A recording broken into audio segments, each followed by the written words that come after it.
देश में corona virus के खिलाफ शुरू हुए दूसरे चरण के टीकाकरण अभियान के बीच देश में नए आने वाले मामलों में गिरावट देखी गई है। गौरतलब है कि बीते 5 दिन से कोरोना वायरस के 15,000 से अधिक नए मामले सामने आ रहे थे, लेकिन बीते 24 घंटों में अब कोरोना वायरस के 12,286 नए मामले सामने आए।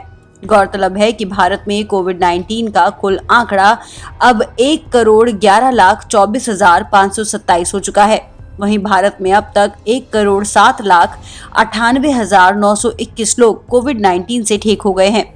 भारत में कोरोना वायरस से मरने वालों का आंकड़ा 1,57,248 पहुंच चुका है।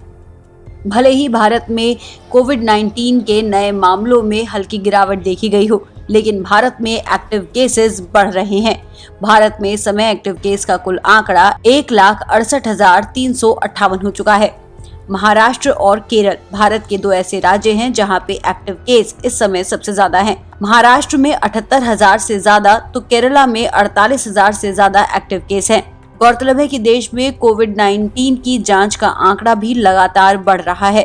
भारत में अब तक 21 करोड़ से ज्यादा कोविड-19 के सैंपल टेस्ट किए जा चुके हैं। बीते 24 घंटों में 7,59,000 से ज्यादा कोविड-19 के सैंपल टेस्ट किए गए। गौरतलब है कि इस बीच 5,52,639 लोगों का कोविड-19 वैक्सीनेशन किया गया।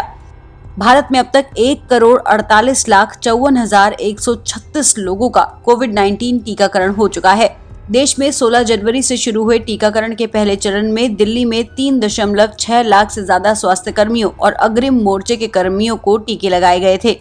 कोविड-19 टीकाकरण के दूसरे चरण में वरिष्ठ नागरिकों और गंभीर बीमारियों से पीड़ित 45 वर्ष से अधिक आयु के 1.25 लाख से ज्यादा लोगों को टीके लगाए गए।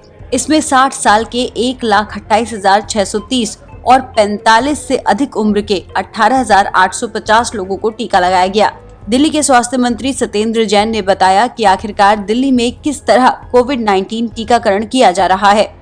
आज से सीनियर सिटीजन और जो कोमोर्बिड है 45 ईयर्स एंड अबव उनके लिए स्टार्ट किया जा रहा है। 192 हॉस्पिटल्स को डेजिग्नेट किया गया है और उनके अंदर किसी में 2 किसी में 4 सेंटर्स हैं, तो कुल लगभग 300 के करीब सेंटर्स बनाए गए हैं जहां पर वैक्सीनेशन किया जाएगा। 60 साल से ऊपर के लिए कट ऑफ जो डेट रखी गई है वो 1 जनवरी 2022 है और 45 साल के लिए भी वही रखी गई है। सिंपल है कि कोविन पे जाइएगा, कोविन सॉफ्टवेयर पे जाएंगे तो उसके अंदर वो 2-3 क्वेश्चन पूछेंगे, भाई आपने फ्री कराना है या पेड कराना है। अगर फ्री कराएंगे तो सरकारी वाला खुल जाएगा लिस्ट कि भाई ये 56 साइट्स हैं, कौन सी पसंद है जो आपके घर के पास है उसको सेलेक्ट कर लीजिए। फिर आपको टाइम स्लॉट्स आ जाएंगे, तो टाइम स्लॉट्स के अंदर जो आपको फिक्स लगे, ये मंडे शूट करता है, वेडनेसडे शूट करता है, हफ्ते में 6 दिन कर रहे हैं, कोई भी आप शूट कर सकते हैं। गौरतलब है कि इस बीच देश भर में कोविड-19 से बचाव के लिए प्रशासन लोगों से मास्क पहनने और सोशल डिस्टेंसिंग का पालन करने का अनुरोध करता है।